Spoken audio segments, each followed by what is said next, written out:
योग सूत्र हमने शुरुआत किया है। योग सूत्र, आप सभी को दीपावली की हार्दिक शुभकामनाएं, सभी विद्यार्थियों को। ओके, तो योग सूत्र हम कर रहे हैं। योग सूत्र में 4 पाद देखे हमने। याद करने का तरीका सर, पहला पाद, ये दूसरा पाद, ये तीसरा पाद, ये चौथा पाद। सर 5-5 लगाया हमने, 2 है तो यहाँ पर बीच वालों के 2 बार 5 लगा देंगे, लास्ट में 3 4 34 सूत्र ऐसे संख्या की हमने। और तीसरा जो है उसमें हमारे 55 की जगह 56 सूत्र भी पॉसिबल है, ऐसा हमने जाना। ऐसा भी है। योग दर्शन महर्षि पतंजलि के प्रणेता हैं इसके, और जिन्होंने रचना की थी योग सूत्र की। और 195 सूत्र हैं किसी पुस्तक में, किसी में आपको 196 मिलते हैं, इसमें कोई डाउट नहीं है। और वो दोनों प्रमाणिक पुस्तकें हैं। 96वां जो सूत्र है तीसरे अध्याय में 22वां बन करके एक एक्स्ट्रा हो जाता है। महर्षि पतंजलि को चरक पाणिनि या फणिपतिनाथ की उपाधि से उपाधि प्राप्त है। 4 पाद है इसमें, और इसमें अनेक भाष्य हैं इसके ऊपर लिखे गए, जिसमें से सबसे प्रमुख और सबसे प्राचीन भाष्य जो है महर्षि वेद व्यास जी का है, व्यास भाष्य जिसको बोलते हैं। इन्होंने योग को क्या कहा था? योग है समाधि कहा था। योग है समाधि, याद रखिएगा। इन्होंने योग को क्या कहा? कहते योग ही कहते समाधि है, ठीक है, या योग समाधि की ओर ले जाता है। तो यहां पर हमने श्लोकों को देख लिया था। उसके बाद में भाष्य आए कि योग भाष्य माने व्यास भाष्य में सर वेद व्यास जी, तत्व वैशारदी वाचस्पति मिश्र, सार संग्रह ज्ञान भिक्षु, योग वार्तिक डॉक्टर मीना कुमारी जी, आपको नई नई बातें अभी पता लगती है। योग सार संग्रह विज्ञान भिक्षु का अभी पता लगा आपको। ये देख लीजिए, यहां पर सामने लिखा आपके, योग वार्तिक विज्ञान भिक्षु, भोजवृत्ति राजा भोजराज, मणिप्रभा रामानंद यति, चित्रार्थ प्रबोधिनी नारायण तीर्थ, योग सुधाकर सदाशिव ब्रह्मेंद्र सरस्वती। ये जो है इस ग्रंथ में डिस्कस किए गए हैं। कल हमने बात की कि सर इन पादों में क्या पाया जा रहा है, और पहले हमने समाधि पाद की चर्चा की थी कि चित्त वृत्तियों का निरोध करना ही योग है। योग चित्त वृत्ति निरोध है, अथ योगानुशासनम, योग एक अनुशासन है। तदा द्रष्टु स्वरूपे अवस्थानम, जब चित्त की वृत्तियों का निरोध होगा तभी वो जो पुरुष है कहते वो अपने स्वरूप में स्थित हो जाएगा। एक छोटी सी मुझे बात बतानी है। देखो, आप जिस भी अवस्था में अपने जीवन की, हम क्या कहते हैं कि सर जो सात्विक व्यक्ति है वो ज्यादा अच्छा है किसकी बजाय? तामसिक की बजाय। हम हमेशा अपेक्षाकृत बात करते थे, अपेक्षाकृत। संसार में कोई भी चीज कहते बुरी नहीं है, कोई भी अच्छी नहीं है, आप केवल अपेक्षाकृत सिचुएशन के अनुसार बात करते हैं। अगर आप है ना एक कत्ल करने वाले हैं तो सर अगर कत्ल नहीं कर रहे तो अच्छे बच्चे हैं। अगर आप अच्छे काम नहीं कर रहे, कुछ भी नहीं कर रहे, तो आप बुरे व्यक्ति है, बजाय इसके कि कुछ नहीं करते। कुछ तो करो, कुछ करते हो उसकी बजाय ये अच्छी बात है कि कुछ अच्छा करो। कुछ अच्छा करने से अच्छी बात है कि कुछ बहुत ही ज्यादा मतलब कि इस स्टेट में आ जाओ, आध्यात्मिक आदि में आ जाओ, है ना। माने अपेक्षाकृत मैं ये कहना चाह रहा हूं कि तमोगुण, रजोगुण और सतोगुण, ये तीनों गुण कहां होते हैं? ये प्रकृति के हैं। क्या ये पुरुष के गुण है? क्या आत्मा के तो गुण नहीं है। मतलब आपका शरीर कहते सात्विक बन जाता है, कहते ये अच्छी बात है, बिल्कुल अच्छी बात है, सात्विक भोजन करें। परंतु कहते आपको फाइनली सात्विक बन के नहीं रहना, आपको जो है अपने स्वरूप में जाना है, अपने स्वरूप मतलब पुरुष में जाना है। और उसमें कहते कोई गुण नहीं है, ना तो सात्विक है, ना राजसिक है, ना तामसिक है, गुणातीत है वो पुरुष, गुणों से परे है। कहते वो अवस्था आपकी, तो कहते तदा द्रष्टु योगश्चित्त वृत्ति, कहते निरोध हुई तभी जो द्रष्टु माने दृष्टा बोला गया है पुरुष को, वो अपने स्वरूप में चला जाता है। 2 शब्द नोट करें, एक प्रकृति आता है, एक पुरुष आता है। 2 शब्द हैं आपके ग्रंथ में, प्रकृति और पुरुष। प्रकृति जो है उसकी खासियत क्या है कि ये त्रिगुणात्मक है, 3 गुण है इसमें, त्रिगुण, है ना। कौन कौन से? सत्वरजतम और सत्यवरजतम, इन तीनों की क्या है? साम्य अवस्था है, त्रिगुणों की साम्य अवस्था है। प्रकृति संख्या में 1 है, संख्या में 1 है। और ये प्रकृति अजड़ माने जड़ माने अचेतन है। अचेतन कहूं या जड़ कहूं, ठीक है, तीनों गुण इसमें है। और प्रकृति सर सभी चीजों को उत्पन्न करती है, तो इसको प्रसव धर्मी भी बोला गया कि ये प्रसव की उत्पत्ति करती है, मतलब एक तरह से गर्भ को धारण करती है। जैसे माताएं धारण करती है तो प्रसव उत्पन्न होता है ना, मतलब डिलीवरी होती है, तो उस रूप में ये प्रसव के रूप में जानी गई है, प्रसव धर्मी, क्योंकि सबको ये तो उत्पन्न कर रही है, प्रसव धर्मी, ऐसे गुण है सर। और पुरुष की बात करें तो पुरुष जो है तीनों गुणों से रहित है, इसका वास्तविक स्वरूप त्रिगुणातीत है, त्रिगुणातीत। और इसमें तीनों गुण नहीं है तो इसके साम्य अवस्था आदि होने से कोई मतलब नहीं पड़ता।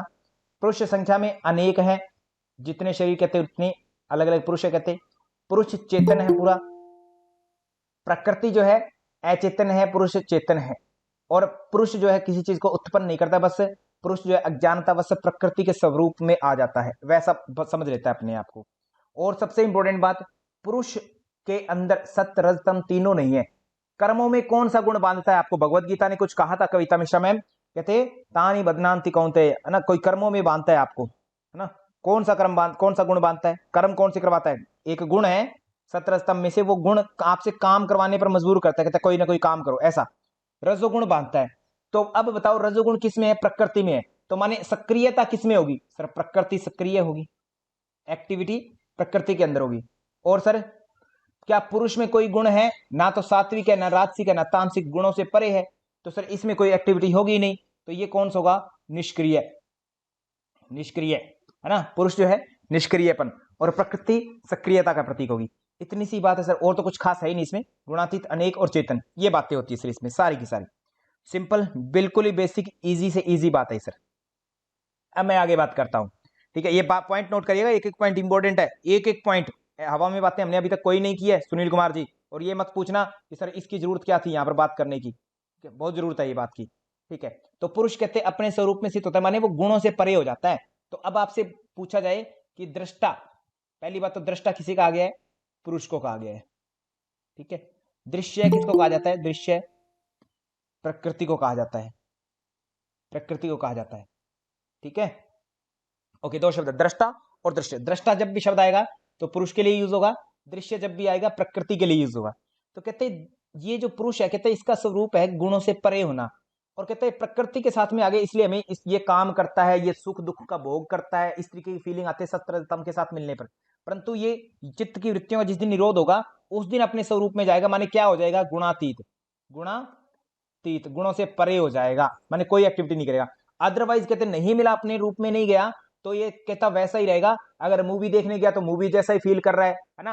अगर क्रिकेट खेल रहा है तो उसी में जिंदगी अपनी लगा रहा है। अगर बाल बच्चे हो गए, शादी वाली, तो उसी में अपने आप को माँ समझ रहा है, अपने आप को पिता समझ रहा है, अपने आप को भाई समझ रहा है, इसी रूप में कहते लग रहा है। जैसी वृत्तियां हैं कहते उसी के जैसा ये दिखता है अपने आप को, वृत्ति सारूप्यम इत्रत्र, कहते ऐसे ही दिखता है। फिर चित्त की बात आई थी, क्या बात हुई थी? कल एक व्यक्ति ने पूछा था कि सर मन बुद्धि अहंकार या चित्त को सर एक्सप्लेन कर दो फिर से, तो उनकी बात को दबा दिया था हमने, है ना, किसी ने मैसेज किया था, ठीक है। तो उनकी बात को कोई उत्तर नहीं दिया था, उसका उत्तर आज मिलेगा। योग चित्त वृत्ति निरोध, ये पॉइंट आए थे। निरोध का मतलब तो सर रोकना हो गया। योग का मतलब कहते क्या है? योग का मतलब कहते चित्त वृत्ति का निरोध। जो चित्त है एक वृत्ति है, वृत्ति का मतलब संस्कार आदि आ गए, है ना, जो विचार आ गए आपके, सारी सारी वृत्तियां होगी सर जो उत्पन्न होते बार बार। कहते चित्त में ये तीन तत्व शामिल है, क्या क्या? मन बुद्धि और अहंकार, ये शामिल है। और चित्त अपने आप में भी एग्जिस्ट करता है, माने चेतनता के रूप में, है ना, क्योंकि चित्त पर जो प्रकृति से उत्पन्न होते हैं गुण भी रहते हैं, गुणों के अंदर आ गया, और पुरुष का अंश आ जाता है उसमें चेतना के रूप में। तो चित्त शब्द इसलिए बोला गया उसको, इसमें प्रकृति के भी गुण है और चेतन भी हो गया, एक तरह से चेतन का आभास होता है। चित्त पूर्ण रूप से चेतन है नहीं, परंतु उसमें चेतना के ऐसे आभास होता है कि चेतन फील जैसा होता है। जैसे ये शरीर चेतन है नहीं, परंतु शरीर में हम रहते हैं, कहते हैं इसलिए ये शरीर जो है दुख और सुख का अनुभव करता है, एक एक चीज का। जब हम नहीं रहेंगे इसके अंदर तब नहीं फील करेगा ये चेतन मतलब व्यवहार करता है। तो मन बुद्धि और अहंकार, चित्त में ये तीन एलिमेंट है। योग दर्शन में अंतःकरण चतुष्टय की बात आती है, अंतःकरण पंचक की बात आई थी, कहां पर आई थी? अंतःकरण पंचक की। पंचक शब्द जहां भी है एसएसपी, क्या क्या था? मन बुद्धि अहंकार चित्त था एक, और चैतन्य, चैतन्य, ये चार शब्द, पांच शब्द थे। यहां पर केवल मन बुद्धि अहंकार और चित्त, इन चारों को रखा गया है। सोचने की शक्ति मन हो गया, विचार आदि करने की शक्ति, निर्णय करने की शक्ति बुद्धि होती है। ये पूछा नहीं जाता, वैसे मैं आपको बता रहा हूं। अहंकार जो होता है स्वयं का एग्जिस्टेंस होना किसी भी चीज का, ठीक है, ये आ जाता है। प्लस में चित्त जो होता है आपका संस्कार या वृत्तियों का जो संग्रह होता है वो चित्त होता है। चित्त जो होता है, अब देखो चित्त की बात करते हैं, इंपॉर्टेंट पॉइंट फिर से मैं रिपीट करता हूं, कल जो टेबल रिपीट की। अब हमारा प्रकृति था प्लस में पुरुष, कहता प्रकृति के साथ में पुरुष का संयोग होता है। जैसी संयोग होता है तो पहली क्या उत्पत्ति होती है? महत तत्व, महत तत्व। दूसरा अहंकार, अहंकार कहते तीन भागों में विभक्त हुआ। ये चार्ट बनाना बहुत जरूरी है, भी आना चाहिए। कौन कौन से? सात्विक अहंकार हुआ, राजसिक हुआ और तामसिक हुआ, त्रिगुणात्मक के कारण, ठीक है। ओके, सत्व के कारण सर कहते मन उत्पन्न हुआ, और 5 कर्म इंद्रियां और 5 ज्ञान इंद्रियां, ये पैदा हुआ सर।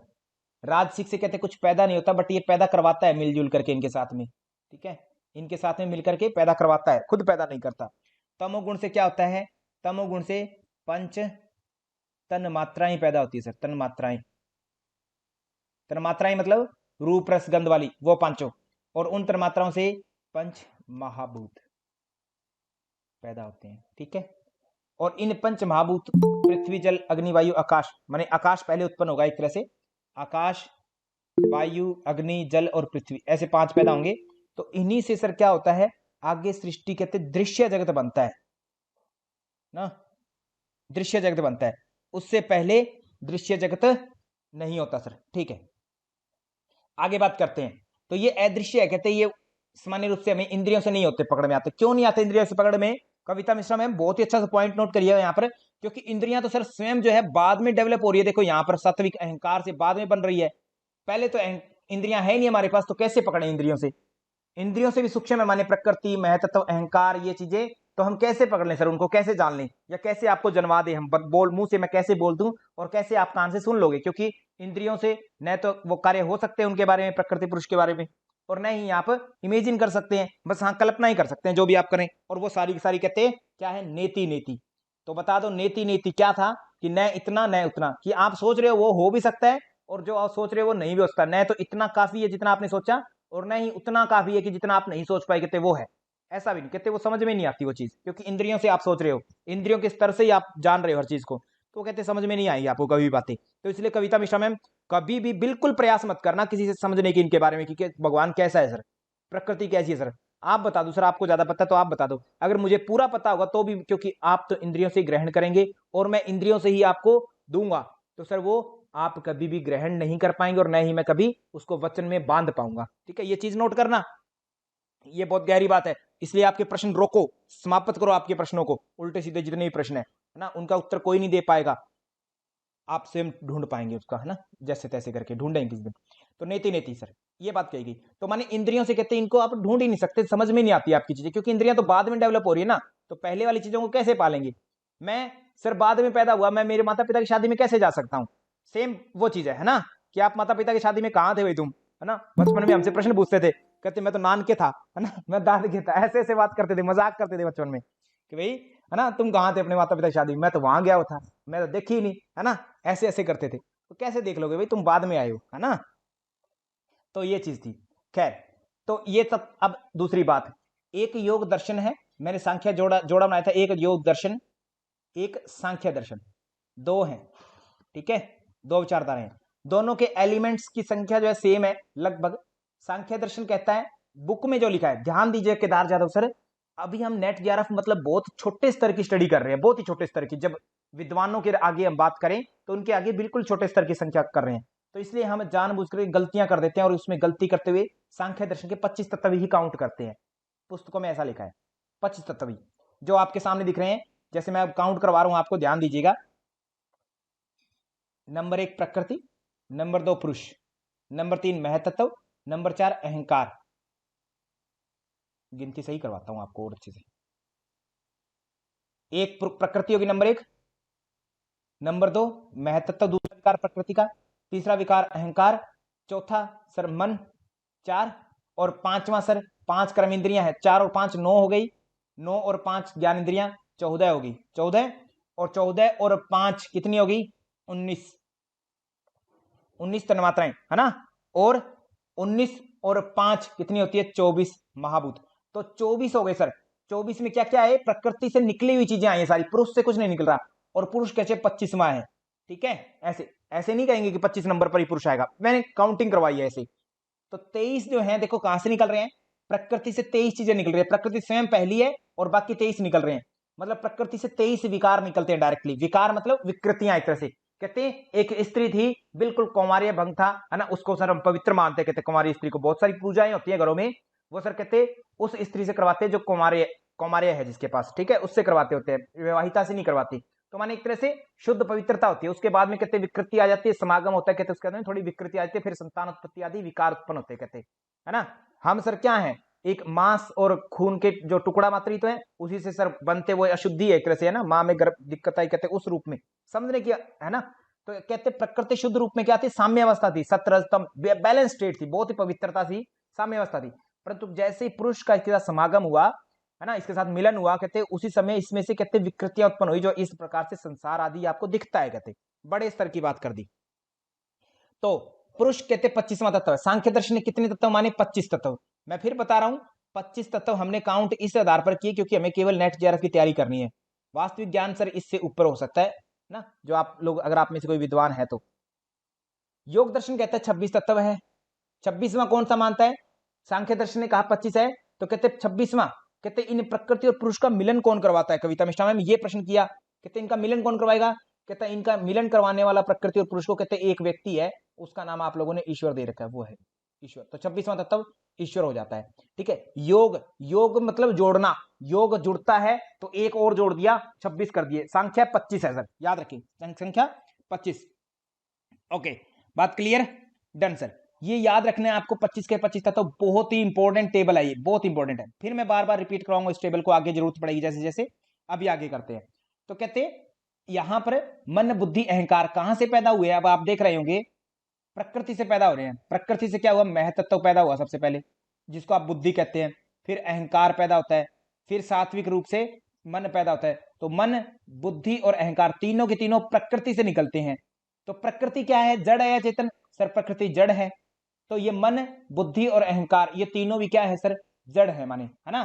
तो माने चित्त जो है, चित्त को क्या कहेंगे, चेतन या जड़, सर चित्त जो है जड़ स्वरूप में। क्यों, क्योंकि ये प्रकृति से उत्पन्न होता है, त्रिगुणात्मक होता है, ये प्रकृति स्वयं त्रिगुणात्मक है और जड़ है। तो ये जो चित्त है वो भी हमारा जड़ यानी अचेतन माना जाएगा। Point noted, clear.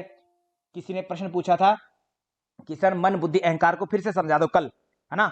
उस प्रश्न, उस व्यक्ति विशेष को ये समझ में आ गई क्या ये बात, जो ये कहते रहते सर दुर्योधन की क्या आवश्यकता है भगवत गीता में बताने के लिए, है ना, उनका प्रश्न था ये।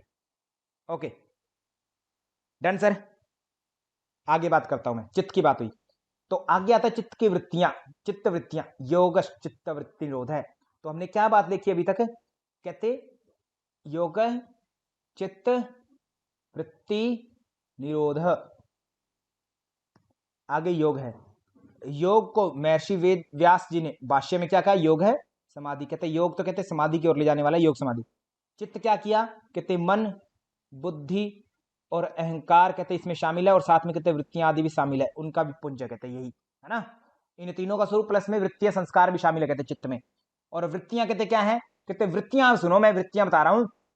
वृत्तियां कहते वृत्तयः पंचतयः, वृत्तियां 5 प्रकार की है, क्लिष्टा अक्लिष्टा। कहते कुछ उनमें से पांचों ही कहते कलिष्ट भी हैं और पांचों ही अक्लिष्ट भी हैं, अक्लिष्ट भी हैं। क्लिष्ट शब्द बनता है, ध्यान रखें, क्लिष्ट।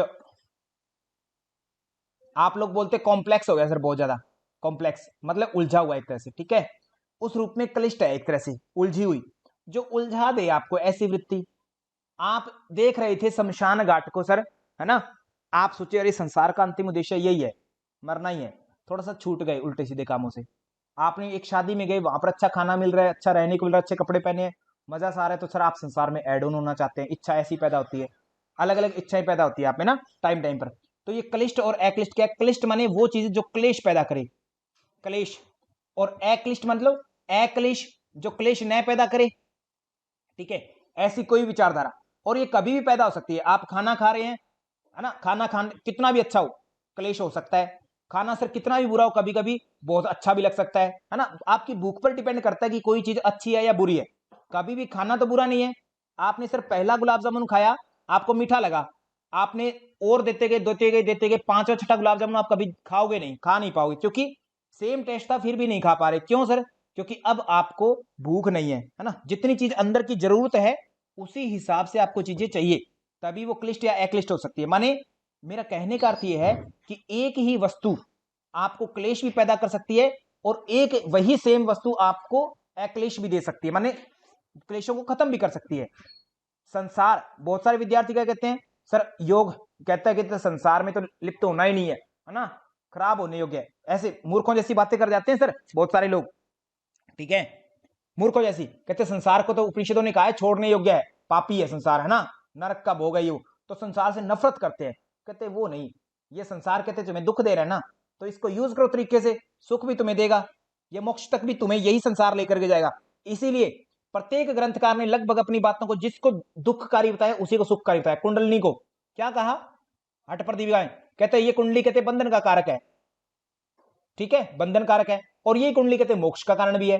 कहते कैसे, कहते जो मूड है ना, जो अज्ञानी है, जो मूर्ख है, उनके लिए कहते बंधन वाली है, और जो शाणे आदमी है ना, समझदार है, वो मोक्ष के रूप में इसका यूज करेंगे। कहते कुंडी अपनी जो है हठ से हठात किवाड़ खोल लेंगे, कहते मोक्ष द्वार का। तो कहने का मतलब एक ही वस्तु सेम आपके लिए सुख का कारक और सेम दुख का कारण होती है। तो यहां पर ऐसे बोली, कहते वृत्तियां 5 है, पांचों ही कहते पांचों की पांचों, उनमें से एक भी ये मत समझना, पांचों की पांचों ही कहते आपको दुख भी देने में पूर्ण योग्यता रखती है, पूरी उसके अंदर कैपेसिटी है कि दुख देंगी आपको, और उनमें पूरी कैपेसिटी है कि वो आपको सुख भी देंगी। क्यों देंगी ऐसा सर, ये कारण क्या है? केदार जादव सर बहुत ही गहराई में लेकर चलता हूं, देखिएगा थोड़ा सा। कहते ये सारी चीजें संसार में जो भी है वो उत्पन्न कैसे हुई? प्रकृति से। प्रकृति से महतत्व पैदा हुआ, महतत्व से अहंकार, अहंकार से सर सात्विक अहंकार था, तो मन और इंद्रियां, माने इधर 11 एलिमेंट पैदा हो गए। इंद्रिया लिखता हूं मैं एक साथ सीधा वर्ड, जिसका मतलब ज्ञान इंद्रिया कर्म इंद्रिया दोनों है। और तामसिक अहंकार से क्या पैदा हुआ? कहते इससे 5 तन्मात्राएं पैदा हुई, पंच तन्मात्राएं, तन्मात्राएं, ठीक है। और इससे 5 महाभूत पैदा हुए। अब आपको पता है कि प्रकृति अगर सत, रज और तम त्रिगुणात्मक है, तो क्या महतत्व इनसे परे होगा? ये भी त्रिगुणात्मक है, ये भी त्रिगुणात्मक है, ये सब त्रिगुणात्मक है, सब कुछ। तो महाभूत भी त्रिगुणात्मक है ना। और त्रिगुणात्मक का मतलब सत भी है इसमें, रज भी है इसमें, तम भी है, पांचों महाभूतों में। पांचों महाभूतों में एक ऐसा मत सोचना सर आकाश में तो नहीं है ना, शायद वायु में कम होगा शायद, ऐसा नहीं, सब में है सर, सब में बराबर मात्रा में है, थोड़ा ऊपर नीचे बैलेंस वो अलग चीज है। तो अब देखो पूरा का पूरा संसार ही सर किससे बनता है? पंच महाभूतों से बनता है। तो सुमन कांता मैम, आधुनिक कविता मिश्रा मैम, क्या ये पूरा का पूरा संसार तामसिक नहीं है या नहीं है? तामसिक है। और तमोगुण, भगवत गीता क्या कहते हैं? तमोगुण क्या देता है आपको? अज्ञानता देता है, कहते हैं। तमोगुण क्या देता है आपको?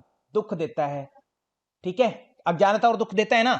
तो अज्ञानता माने संसार में जो भी चीज पाओगे आप लोग, अगर संसार की पाने की इच्छा कर रहे हो, संसार की वस्तुओं को, चाहे वो संसार वाला जेआरएफ हो, चाहे वो संसार वाला कोई व्यक्ति विशेष हो, चाहे वो संसार वाला कोई पद विशेष हो, चाहे वो संसार वाला कोई सर कुछ भी हो, है ना, कहते वो सर दुखी करेगा आपको। और आप अज्ञानी है इसलिए संसार वाली चीज पा रही हो।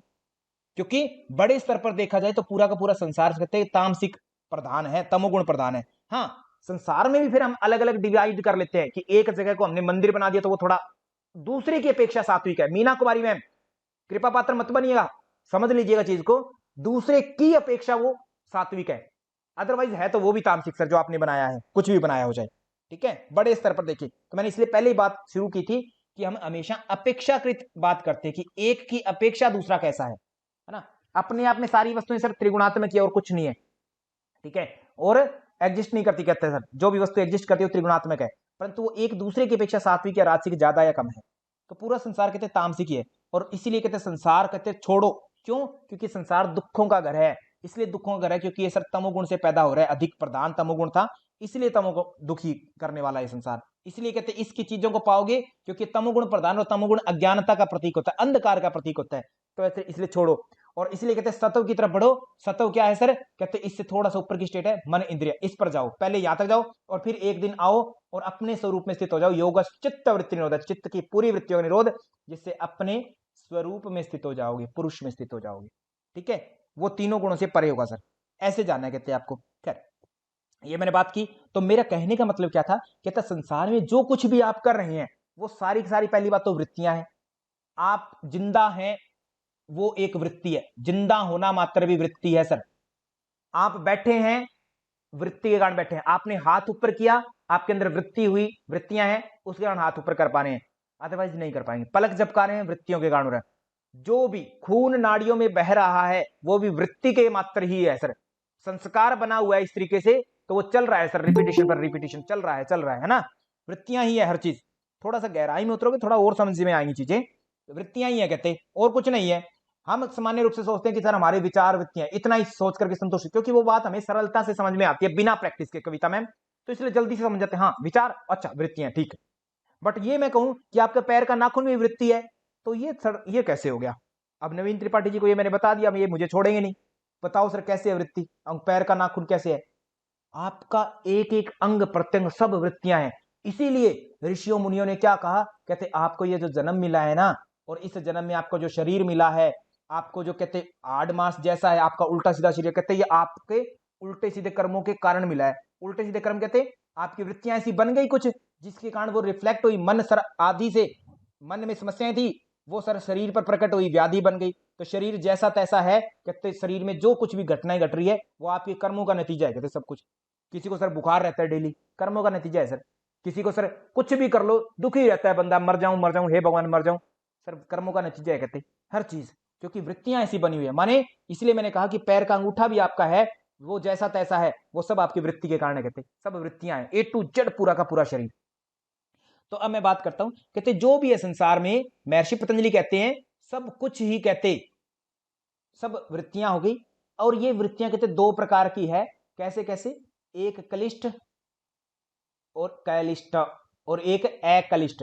अक्लिष्ट कहते जो क्लेश न देवे, क्लेश न देवे, ठीक है। और क्लिष्ट कलेश देवे, क्लेश शब्द वहीं से क्लेश युक्त, ये बोल दे।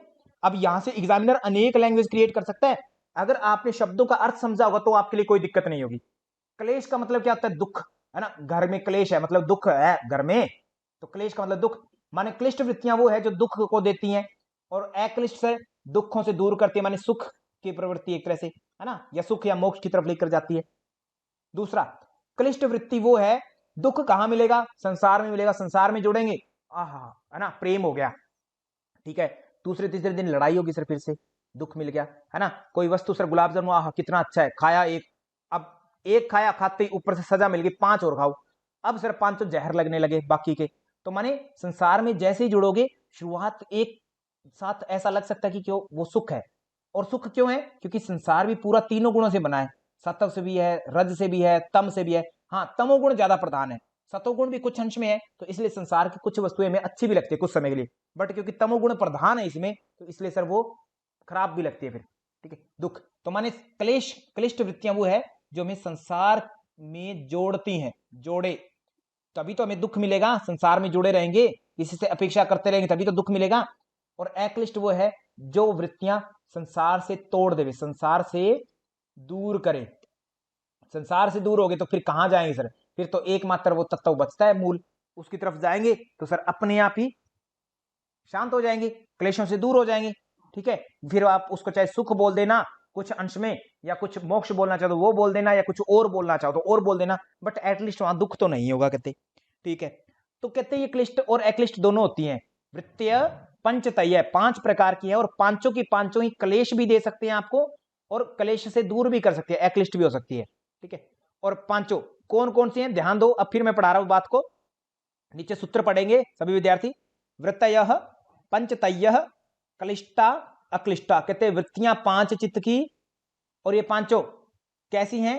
क्लिष्ट भी है, अक्लिष्ट भी है। क्लिष्ट और अक्लिष्ट माने क्लेश भी देती है, और अक्लेश माने क्लेशों से दूर भी करती है, ठीक है। पांचों ही दोनों दोनों गुणों वाली है, पॉजिटिव भी है नेगेटिव भी है। कहते कौन कौन सी है बताओ? एक प्रमाण, विपर्य, विकल्प, निद्रा, स्मृतया। कहते प्रमाण है पहली, दूसरी विपर्य, तीसरी विकल्प, चौथी निद्रा, पांचवी स्मृति। कहते 5 जो है कहते आपकी वृत्तियां हैं। ये पांचों ही कहते अच्छी भी है बुरी भी है। अच्छी माने कि आपको संसार दुखों से दूर भी कर सकती है अक्लिष्ट भाव में, और कहते आपको दुख में भी लेके जा सकती है। सपोज प्रमाण है प्रत्यक्ष, अनुमान, आगम। प्रत्यक्ष की बात करें आप, माने आंखों के सामने या इंद्रियों से युक्त होता है। इंद्रियों से आप बात सुनते हैं, माने कान से सुनते हैं। कान से सर मैंने म्यूजिक सुना, है ना, और वो भी सर किसी संत के सुन लिया प्रवचन, अच्छा लगा, है ना, बात खुशी हो रही है, शांति हो रही है, मोटिवेशन सुन लिया, अच्छा लग रहा है। और वहीं पर सर उन्हीं कानों से कोई 2 व्यक्ति बात कर रहे थे और आपकी बात कर रहे थे और बुराई कर रहे थे, सुना सर, बड़ा दुख हुआ सर। सुनने से, शब्द सुन रहे हैं आप, प्रत्यक्ष कर रहे हैं शब्दों का, और सर दोनों ही चीजें हो रही है, दुख भी मिला सुख भी मिला। सर जुबान थी जिह्वा, उसका प्रयोग किया खाने के लिए, बड़ा रसा है सर, मसाले वाली चीजें खाई, बड़ा ही मजा आया, मजा आ गया, ठीक है। 1 खाई मजा आया, 2 खाई मजा आया, तीसरा खाई थोड़ा मजा आया, और 5वीं छठी चीज खाई सर बस अब नहीं खा सकते बिल्कुल भी, और उसी जबान से आपको जीवा खानी पड़ती, वो दवाइयां लेनी पड़ती, कड़वी, करेला आदि। तो कहते ये जीव तो कहते रस के रूप में कहते आपको अच्छा भी देती है, बुरा भी देती है। ऐसी सब कुछ ऐसी अनुमान है, बैठे बैठे अनुमान करते हैं आप लोग। कैसा अनुमान करते हैं? नवीन त्रिपाठी जी कर रहे हैं कि मेरा जेआरएफ हो जाएगा, और जेआरएफ होते ही इस एज में भी मेरा जेआरएफ हो जाएगा, 50 साल की उम्र में भी, है ना, मेरा जेआरएफ होगा, और जेआरएफ होते ही मैं जो है 40,000 रुपये पर मंथ लूंगा, और फिर मैं घर बैठ करके आराम से खाऊंगा। ऐसा अनुमान किया, मजा आ रहा है सर, सुख सा मिल रहा है। एक अनुमान ऐसा किया जिसको आप चिंता बोलते हैं, अगर मेरा जेआरएफ ना हुआ ना, तो मैं ऐसे करूंगा, एक नदी के पास जाऊंगा, बहुत ही बड़ी नदी के पास, रात में जाऊंगा 12 बजे, है ना, और उस दिन वो आई होगी, है ना, जेआरएफ नहीं हुआ तो रिजल्ट वाले दिन वहां खड़ा हूंगा और वहीं से गायब हो जाऊंगा, है ना, ठीक है। तो कहने का मतलब आपकी मर्जी है, कुछ भी सोच सकते हैं, आपकी मर्जी। कहते अच्छा या बुरा, क्लिष्ट या अक्लिष्ट, सेम विप्रिय मिथ्या ज्ञान। आप लोगों को सर भ्रम होता रहता है, कभी तो भ्रम ऐसा हो गया अच्छा भ्रम हो गया, कभी बुरा हो जाता है ना। तो क्लिष्ट और अक्लिष्ट दोनों है। विकल्प भी माने कल्पनाएं, एक तरह से कल्पना सर अच्छी करें बुरी करें। निद्रा सर, निद्रा जो है वस्तुओं का अभाव, माने आपके आसपास की सब चीजें अभाव हो जाए पूरी तरह से, तो वो सर क्लिष्ट और अक्लिष्ट। माने आप सो गए गहरी निद्रा में, सो करके सुबह सुबह ट्रेन थी और गहरी निद्रा में सो गए, और जैसे ही उठे सर बड़ा दुख हो गया, अरे ट्रेन छूट गई, है ना, नींद से दुख हुआ, नींद क्लेश दे गई आपको। और कभी कभी सर बहुत ज्यादा काम किया था और सोए सोते ही मजा आ गया, और सुबह उठते कहा अरे वाह क्या बात है, नींद आई, जबरदस्त नींद आई आपको, है ना, बहुत अच्छी नींद आई। ठीक है, तो निद्रा, ठीक है, वस्तुओं का अभाव होना एक तरह से, अच्छा और बुरा दोनों देती है। स्मृति सर कुछ चीजें ऐसी है जिनको याद करते तो हंस देते हैं, कुछ चीजें ऐसी याद आ जाती है कभी कभी बड़ा दुख होता है उनको याद करके कि ऐसा कार्य मैंने क्यों किया, है ना। तो इस प्रकार से तो ये 5 वृत्तियां हैं। तो बात कहां से शुरू हुई? कहते चित्त की वृत्तियां 5 है, और पांचों ही अच्छी भी हैं, अच्छी इन द सेंस सुखकारी, इस अर्थ में अच्छा बोल रहा हूं मैं, ठीक है, और बुरी भी है, बुरी का मतलब दुखकारी, आपको जो दुख देती है, और दुख देती है इसलिए वो क्लेश है, कलिष्ट हो गई, ठीक है, और सुख देती हैं इसलिए वो अक्लिष्ट, माने क्लेश नहीं दे रही, अक्लिष्ट हो गई, ठीक है, ये हो गई सर। और वो टोटल वृत्तियां 5 कौन कौन सी है? Very very very important sir, बहुत इंपॉर्टेंट। कौन सी हैं? प्रमाण, विपर्य, सीक्वेंस मस्ट इंपॉर्टेंट है, विकल्प, निद्रा और समृद्धि या समृता, ये 5 वृत्तियां हैं, बहुत इंपॉर्टेंट है सर सीक्वेंस और इनके नाम। एग्जामिनर बहुत ही इजी प्रश्न पूछता है, ये तो मैं आपको समझा रहा हूं, थोड़ी चीजें टाइम लग रहा है, अदरवाइज आप 195 सूत्र याद कर लेंगे ना, तो पूरा योग सूत्र सर एग्जामिनर ने पूरा वहीं से पूछना है, 195 196 जितना भी माने, उसके अलावा कोई प्रश्न नहीं बना सकता एग्जामिनर, और बहुत ईजी बनते हैं सर। सूत्र रट लीजिए, आपको योग सूत्र पानी की तरह समझ में आएगा एक ही बार में, नहीं तो थोड़ा टाइम लगेगा। तो प्रमाण कहते हैं, प्रमाण क्या है? प्रत्यक्ष, अनुमान और आगम। क्या बोला? प्रत्यक्ष, अनुमान, आगम, प्रमाणानी। अब प्रत्यक्ष क्या है सर? प्रत्यक्ष सामान्य शब्द का अर्थ है प्रति प्लस अक्ष, जो आंखों के जस्ट सामने हो, आंखों के सामने हो, परंतु ये संकुचित परिभाषा है, इतना नहीं लेते हम। योग क्या कहता है या दर्शन क्या कहते हैं? हमेशा गहरे अर्थ में। तो कहते प्रत्यक्ष का मतलब है इंद्रिय, इंद्रियार्थ, सन्निकर्ष, सन्निकर्ष जन्य ज्ञानम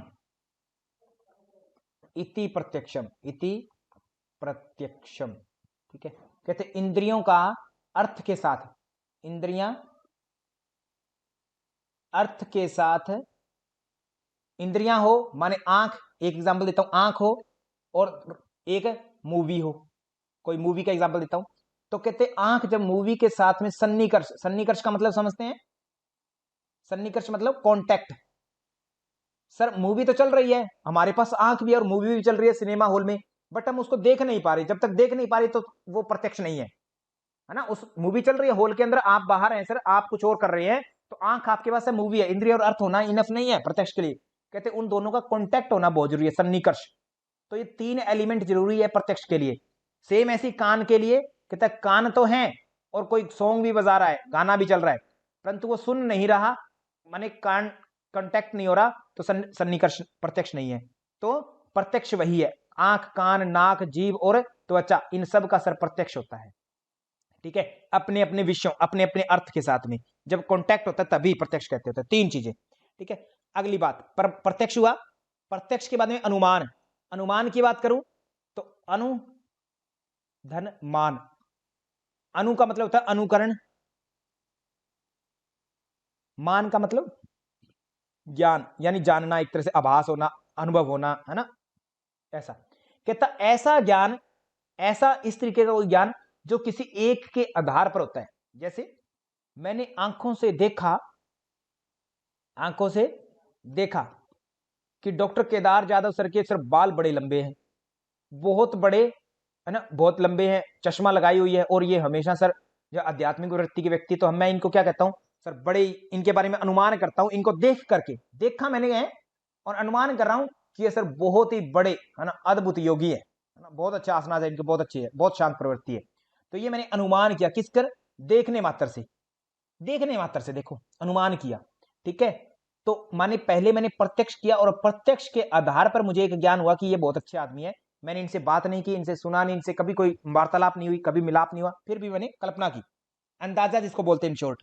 बट अंदाजे से डिफरेंट होगा कश्यम जी, ये थोड़ा हम दिखाएंगे इस बात को। तो ऐसा अनुमान होता है, जैसा पहाड़ों पर सर धुआं उठ रहा होता है, तो आप क्या कहते हैं सर, देखो पहाड़ों पर धुआं उड़ रहा है, इट मीन्स सर वहां आग लगी हुई है, आग नहीं दिखती नीचे की, आग नीचे होती है ना, तो वहां धुआं उठता है, तो इसी से कहते थे और वहां आग लगा रखी है। तो दिल्ली में कहते पॉल्यूशन होता है दिवाली के बाद में, तो आप लोग क्या कहते हैं भाई, पंजाब में और हरियाणा में कहीं पराली जलाई है, कहते लगता है शायद इस कारण से आया है ना धुआं। आपने पराली उनको देखी तो नहीं जा करके, बट अनुमान करते हैं, देखा धुआं, उसके हिसाब से ज्योति बुलारा में अनुमान करते हैं हम, यही तो बात है, ठीक है। ये हो गया अनुमान।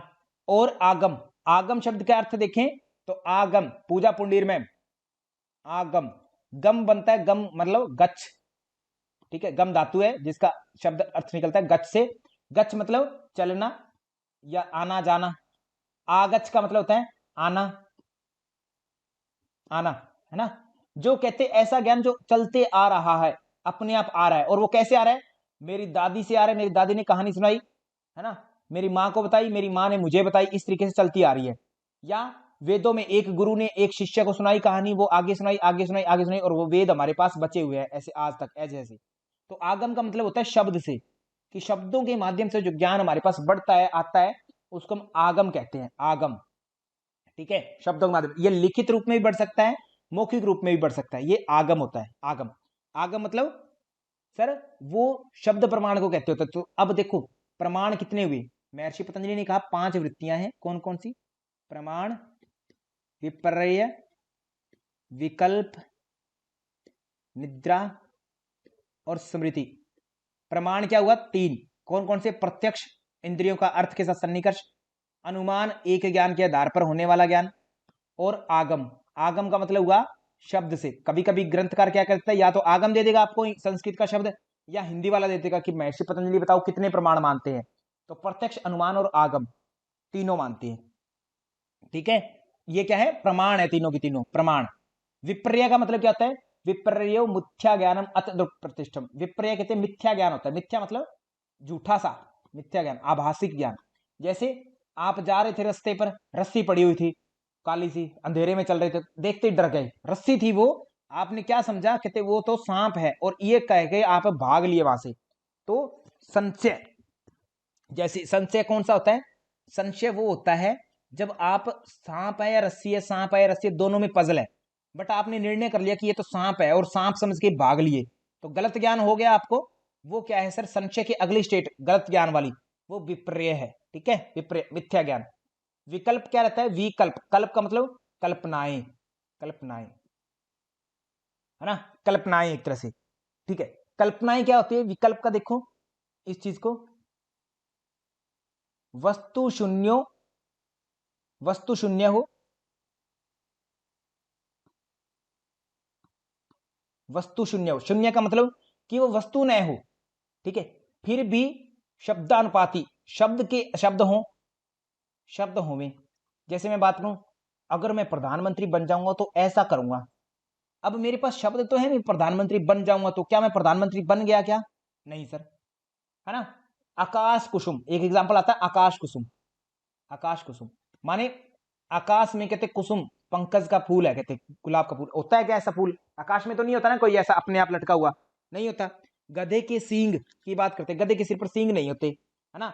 गाय के पंख, तो इमेजिन तो कर लिया कि गाय है और पंख उसके इमेजिन हमने कर लिया, जोड़ दिया दो तीन चीजों को, बट क्या एग्जिस्ट करती है ऐसी चीज? नहीं सर, वस्तु शून्य है, वस्तु तो नहीं है, बट शब्दों के अनुसार हमें आभास हो रहा है, ज्ञान हो रहा है, कल्पना कर रहे हैं, वो है विकल्प, मतलब ऑप्शंस देना, ठीक है। एक तरह से ऑप्शन, हिंदी में विकल्प को हम ऑप्शन से समझते होते हैं। तो विकल्प क्या हो गया? कल्पनाओं के रूप में, मतलब वस्तु तो शून्य है परंतु असल शब्द जरूर है उसके साथ, उसके जैसे। निद्रा, अभाव प्रत्या आलंबना वृत्तिर निद्रा, कहते किसी भी चीज का, जो भी वस्तु है आसपास में, सभी आलंबनों का अभाव होना। आलंबन मतलब सभी सहारों का। आपका सहारा क्या है? अभी आप बैठे हैं तो आपकी कुर्सी एक सहारा है। आपका सहारा क्या है? आंख है तो आपकी सहारा आपकी स्क्रीन है। कान है तो आपका सहारा अभी मेरे शब्द है, लेक्चर, ठीक है। ऐसे सहारे हैं ये सारे आसपास के ऑब्जेक्ट्स, आपके वस्तुएं जो है, ठीक है, किसी न किसी रूप में आपको सहारा दे रहे हैं। हर तरीके से हवा आपको सहारा दे रही है जीने के लिए, भोजन आपका सहारा है जीने के लिए, है ना। ऐसे ही तो ये जो है सहारे जो है, ये सारे समाप्त हो जाए, अभाव हो जाए इन सभी सहारों का, आलंबनों का अभाव होना, ठीक है। पूर्ण रूप से वही निद्रा है, माने आपको ये फील ना हो कि मैं कहाँ हूं, बेहोशी की स्थिति, एक तरह से मैं सर सांस ले रहा हूं या नहीं ले रहा ना, या जो है सर मैं सोच रहा हूं या नहीं सुन रहा, आसपास में कुछ भी बज रहे, कुछ नहीं पता, तो वो जो है निद्रा। इस निद्रा को सर आप समाधि की अवस्था से काउंट करते हैं यहाँ पर, कि आसपास के ऑब्जेक्ट से एक तरह से काउंट, इमेजिनेशन से परे हो जाते हैं, कि आसपास में क्या है उससे बिल्कुल परे हट जाते हैं, वो निद्रा की स्टेट है, जिसको समाधि से इक्विवेलेंट करते हैं। बट आप लोग इस निद्रा को निद्रा शब्द से ही बताएंगे कि वृत्ति है निद्रा एक, ठीक है। स्मृति, अब देखो अगर ये निद्रा कविता मिश्रा में अकेली समाधि होती, तो समाधि तो सर हमें दुख तो नहीं देती, तो दुख नहीं देती तो फिर निद्रा को समाधि कैसे बोल दिया, है ना। तो सर क्या निद्रा हमेशा दुख देती है फिर इसका मतलब? तो निद्रा सर हमेशा दुख भी नहीं देती, कई बार दुख दे देती है ना। कोई काम विशेष है और फिर निद्रा आ रही है सर, दुखी हो जाएंगे, निद्रा नहीं आनी चाहिए। कल को एग्जाम है और आज नींद आ रही है खूब सारी, और एग्जाम में नींद आ जाएगी, दुखकारी होगी सर निद्रा। और कभी सर सुखकारी होते, जिस दिन सुखकारी की स्टेट में बनती है, अच्छी स्टेट में होती निद्रा, सर वो जो है अवेयर होकर के निद्रा की क्या निद्रा करते हैं, अवेयर होकर के ऑब्जेक्ट्स को दूर करते हैं अपने से, तो सर वो समाधि की स्टेट है। अनअवेयर होकर के करते तो वो दुख की स्टेट में है, ठीक है। क्लिष्ट होगी। कुसुम मैम बहुत ही बढ़िया कविता मैम, बहुत ही अच्छा समझाते हैं आप। और समृद्धि की बात करें तो समृद्धि क्या है? समृद्धि कि सर वस्तुओं का, ऐसी चीजें जो भी प्रत्यय विशेष हैं उनका बार बार रिपीट होना, जो भी आपके साथ पहले हुआ था उनको रिपीट करना। तो इन चारों पांचों का मतलब समझ लिया। अब देखो आगे एक एक चीज को पढ़ाता हूं मैं आपके सामने। प्रमाण, सबसे पहले कहा गया वृत्तय पंचतय क्लिष्टा क्लिष्टा, कहते वृत्तियां 5 है, क्लिष्ट और अक्लिष्ट। एक एक बात इंपॉर्टेंट है, यहां पर एक भी बात को मत छोड़ देना। फिर मैं बता रहा हूं चंपू प्रिया मैम, और आप छोड़ेंगे ऐसे हवा में उड़ रहे हो आप, है ना, बातों को छोड़ेंगे मीना कुमारी जी और फंसोगे, छोड़ मत देना। प्रमाण विपर्य विकल्प निद्रा स्मृति है, कहते प्रमाण है एक, एक विपर्य है, एक विकल्प है, एक निद्रा, एक स्मृति है, कहते 5 वृत्तियां हैं। पांचों ही कहते अच्छी भी है बुरी भी है ना। पांचों ही प्रत्यक्ष अनुमान आगम प्रमाणानी, कहते प्रत्यक्ष अनुमान और आगम ये 3 प्रमाण है। अब जिसमें सूत्र रट रखा है सर उसके लिए तो कोई बात ही नहीं है ना, बिल्कुल इजी है, 3 प्रमाण हो गए।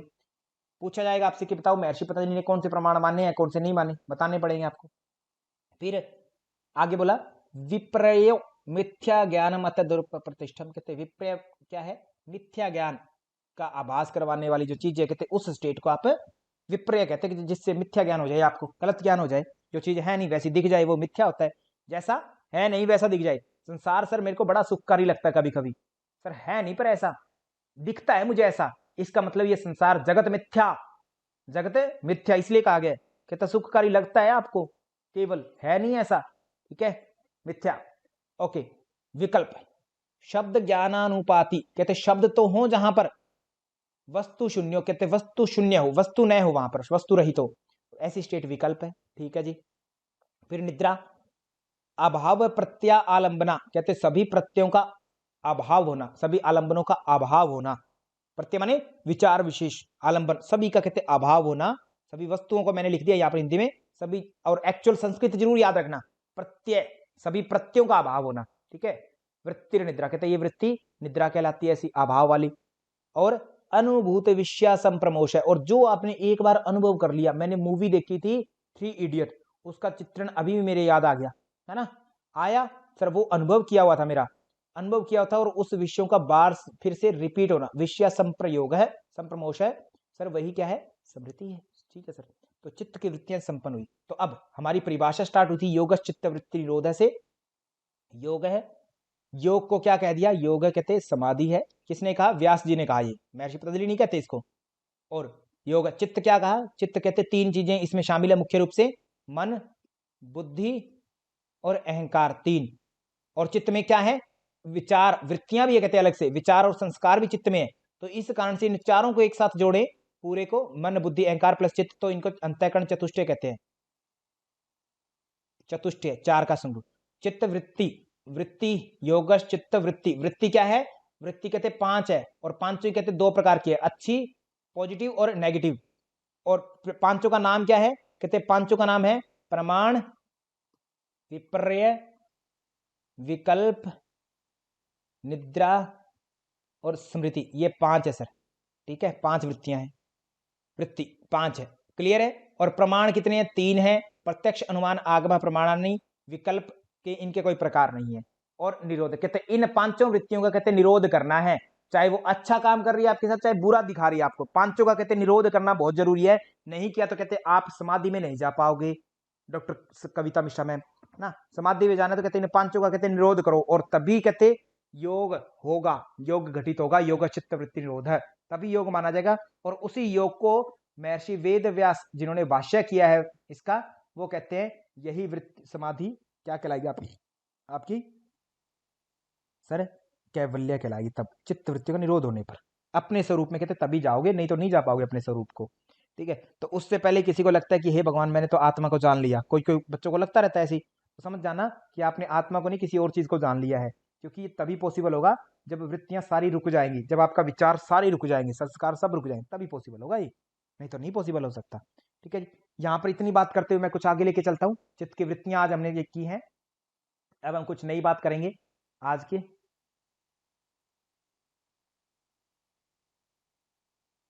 हाँ जी, भगवत गीता का जनवरी 2017 का पेपर 2 है, क्वेश्चन करिएगा।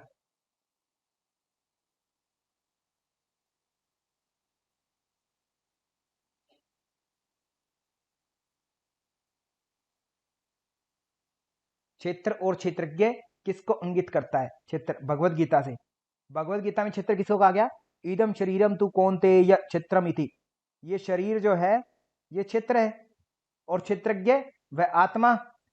तो ये प्रश्न 2017 में आया था। ठीक है, और ये प्रश्न गलत था, ऑप्शन में कहीं भी था क्षेत्र को शरीर बोला गया है, नहीं बोला सर, कहीं भी नहीं बोला गया शरीर, कहीं नहीं बोला गया, तो सर ये गलत है इसका मतलब।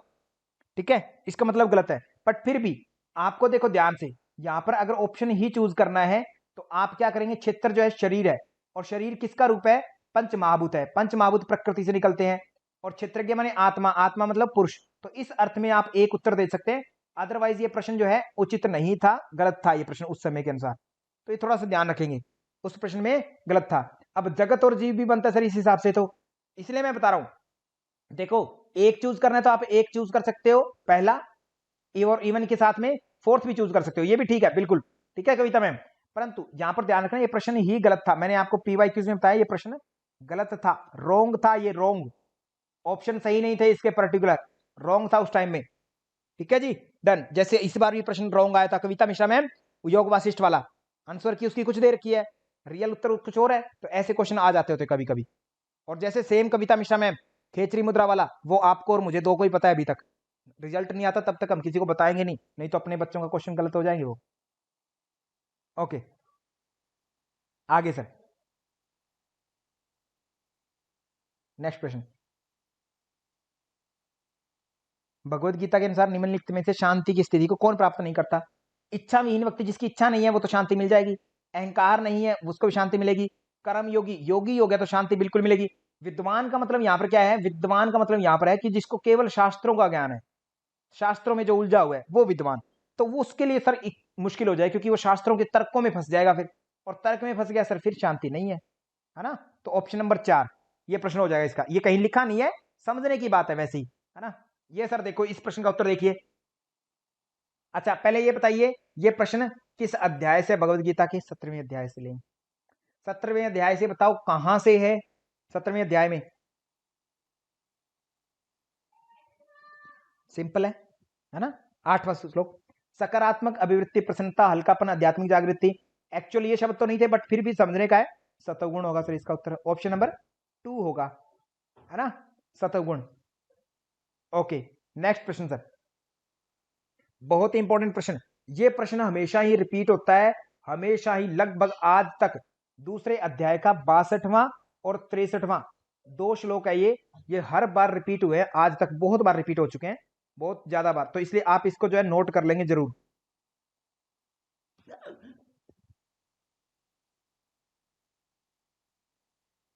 62वां 63वां याद होना चाहिए आप लोगों को। क्या है सीक्वेंस लिखें, ध्याय तो विषयान पुंस है, ध्यान और विषयों को ध्यान करने से, विषयों का ध्यान, ध्याय तो विषयान पुंस है, संगस्तेषु उपजायते, संग, संग पैदा होगा, संगात संजायते, काम है, काम पैदा होगा, कामात क्रोधो विजायते, क्रोध पैदा होगा, क्रोधात भक्ति सम्मोह है, और क्रोध से सम्मोह पैदा होगा, सम्मोह,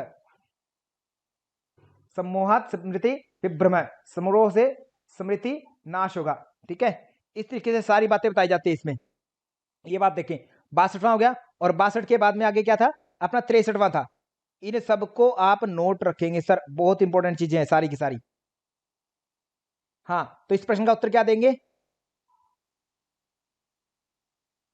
देखो अरेंज करेंगे। देखो क्रोध को क्या बोलो, अब बोलो पूजा पुंडरी मैम, क्रोध क्या है, क्रोध को 1 बोला गया तो 1 मैं बोलूंगा यहाँ पर। ठीक है, लिखने का तरीका भी ध्यान रखो। काम को क्या बोला गया, काम को 4 बोला है, 4 बोलूंगा मैं यहाँ पर, काम 4 है। संघ का मतलब आसक्ति, 3 को आसक्ति बोला गया, 3 बोलूंगा, संघ को 3 बोल दिया।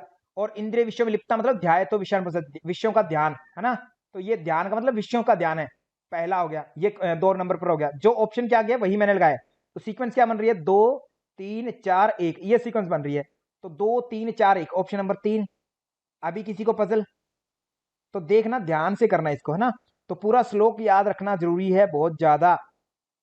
दूसरे अध्याय का 62वां 63वां 4-5 बार पढ़ोगे याद हो जाएगा। क्रोधात भक्ति सम्मोह, सम्मोहात स्मृति विभ्रम, स्मृति भ्रंशात बुद्धि नाशो, बुद्धि नाशात प्रणश्यति।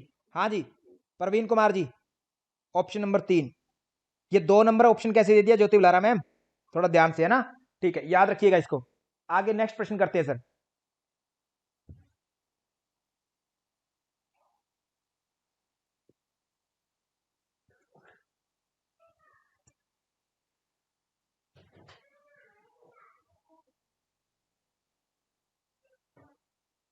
ओके वंदना मैम, तो इस प्रश्न का उत्तर निकालना है। और कविता मिश्रा मैम आप बैठे हो एग्जाम में, और एग्जाम में आपके पास ये ऑप्शन नहीं है कि मैं क्या करूं, इसका उत्तर क्या नहीं करूं, आपको राइट उत्तर देना ही देना है, राइट उत्तर देना ही देना है। तो देखो इसलिए मैं कहता हूं आप जितना पढ़ते हो उतना इनफ नहीं है, जितना पढ़ते हो उसके अलावा कुछ और मिल जाता है एग्जाम में, तो वहां पर रिजिड न हुए, अपनी सूझबूझ का यूज करना बहुत ही जरूरी है। तो यहां पर बताओ तामसिक व्यक्तित्व के क्या क्या लक्षण है। विरक्ति क्या होता है, विरक्ति बोलते हैं वैराग्य को, क्या तमोगुण से वैराग्य आता है क्या, वैराग्य नहीं आता सर, तमोगुण, वैराग्य तो सत्व का प्रतीक है। तो एक तो मेरा उत्तर नहीं होगा, ये कन्फर्म हुआ है, एक जाबर वो मेरा उत्तर नहीं होगा, निकाल दो सर इसको। और तामसिक व्यक्ति में अप्रकाश मतलब अंधकार, अंधेरा, अंधकार होता है क्या, 100% होता है, 4 मेरा उत्तर होगा ही होगा, 4 उत्तर होगा ही होगा। तो सर ये बाकी का ये निकाल दो जहां पर 4 नहीं है। ठीक है, और सर लोभ करूं या प्रवृत्ति करूं, यहां पर वैसे तो ऑप्शन आपको गलत दे रखे हैं भगवत गीता के अनुसार, लोभ करूं या प्रवृत्ति, प्रवृत्ति होती है, प्रवृत्ति वो रजोगुण के कारण होती है, रजोगुण के कारण आप प्रवृत्त होते हैं, कामों को करते हैं अलग अलग कामों में, ये तो क्लियर है। ठीक है, तो इसका मतलब लोभ भी वैसे तो रजसो लोभ ए बचा रज, रजोगुण का ही लोभ प्रतीक है, परंतु यहां पर क्योंकि हमें छांटना है, अब क्या करें, है ना, मजबूरी है, तो प्रवृत्ति को तो नहीं चूज करेंगे, लोभ की भावना एक तरह से ये तामोगुण में आ जाती है आपकी, है ना। 3 और 4 गीता में हालांकि लोभ को रजोगुण बताया गया है। ठीक है, तो इस हिसाब से 3 और 4 हम उत्तर चूज कर सकते हैं। कभी कभी ऐसी मजबूरियां होती है, तो इस चीज को ध्यान रखना, ये कंफ्यूजन ध्यान रखना इस तरीके की। और भी बहुत सारी बात बनेगी एग्जाम में, तो वहां पर आपको क्योंकि सही करना होगा, आपको और किसी से मतलब नहीं है। तो यहाँ पर देखो ऊपर सबसे पहले तो एक तो क्या नहीं दिया, ऊपर भगवत गीता का रेफरेंस नहीं दे रखा, हालांकि मैं आपको भगवत गीता में करवा रहा हूं ये क्वेश्चन, अदर एक्चुअल में ये व्यक्तित्व माने पर्सनैलिटी का क्वेश्चन है, और पर्सनैलिटी अपनी साइकोलॉजी में वर्णन की गई है। साइकोलॉजी में, साइकोलॉजी में 3 प्रकार की पर्सनैलिटियां हैं 17 स्तंभ भारतीय संस्कृति के दृष्टिकोण से, तो उसमें ये डिस्कस की जाती है लोभ को, वहां पर तमोगुण में बताया गया है। तो वहां से प्रश्न है असल में। ठीक है, गीता का ये रेफरेंस नहीं दिया तो गीता का प्रश्न नहीं है, और ये गलत भी नहीं है, पूरा प्रश्न सही है। तो ऐसी बातें जनरल मोड में जब होती है तो थोड़ा ध्यान रखेंगे सभी विद्यार्थी। ऑप्शन नंबर 4 राइट उत्तर। नेक्स्ट सर, नवंबर 2017 का पेपर 1, पेपर 2 सोल्व। प्रश्न सर क्या प्रश्न है, ये कुछ भी नहीं है ना सर। तीसरे अध्याय का 48 हमने याद ही नहीं किया, तीसरे का 50 भी हमने याद नहीं किया, कोई इंपॉर्टेंट नहीं है इसका मतलब, तो इंपॉर्टेंट ही है सर। दूसरे का 48 और दूसरे का 50, समत्वम योग उच्यते, दूसरे का 48 और दूसरे का 50 सर। योग है कर्मसु कौशलम, योग कर्मसु कौशलम, ये सर डन, बात ही खत्म, इतना सा ना। सो अब इस प्रश्न का उत्तर क्या हुआ, ऑप्शन नंबर 4 जो है राइट आंसर होगा। इसी के साथ आप सभी विद्यार्थियों का बहुत बहुत धन्यवाद, आप कक्षा में आए, बहुत ही अच्छा लगा और आप सभी प्रश्न का उत्तर अच्छा दे रहे हैं, बहुत अच्छा लगा। Thank you to all.